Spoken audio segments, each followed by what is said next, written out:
The FBI's top priority remains counterterrorism for reasons that I think make good sense to the people in this room.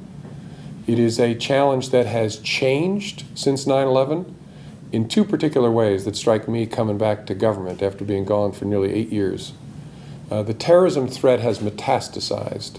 By that I mean it has moved from being focused on core al-Qaeda in the Afghanistan-Pakistan region, which has been significantly degraded thanks to our men and women in uniform taking the fight to those people.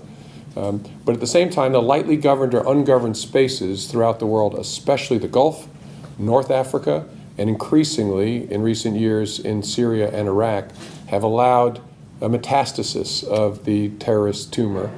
And those things have popped up in Yemen, in North Africa, and especially in the form of a couple of groups in Syria and Iraq.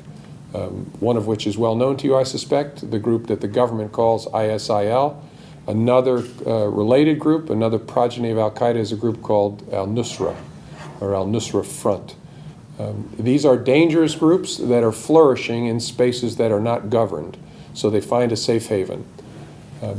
And that safe haven allows them to attract people from all around the world to their particular brand of savagery.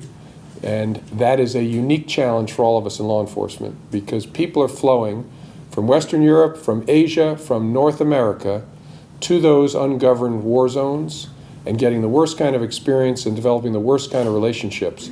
That going is worrisome. The inevitable coming back is more worrisome still. And so it's a huge focus of all of us in law enforcement, try to understand who's being recruited, who's flowing, who's looking to flow back. I said the threat has changed in two ways. Let me just briefly mention the second, which is closely related.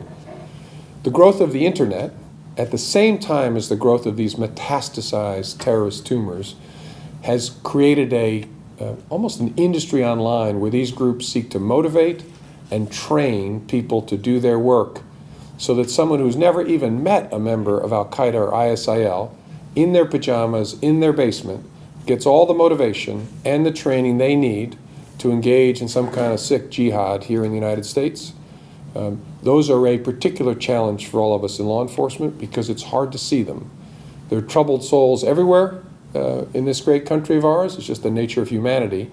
If they're in their basement getting all the jacking up they need through the internet and the training they need, we have a very small window to spot them before they might emerge and kill innocent people. So that remains an enormous focus of all of us in law enforcement.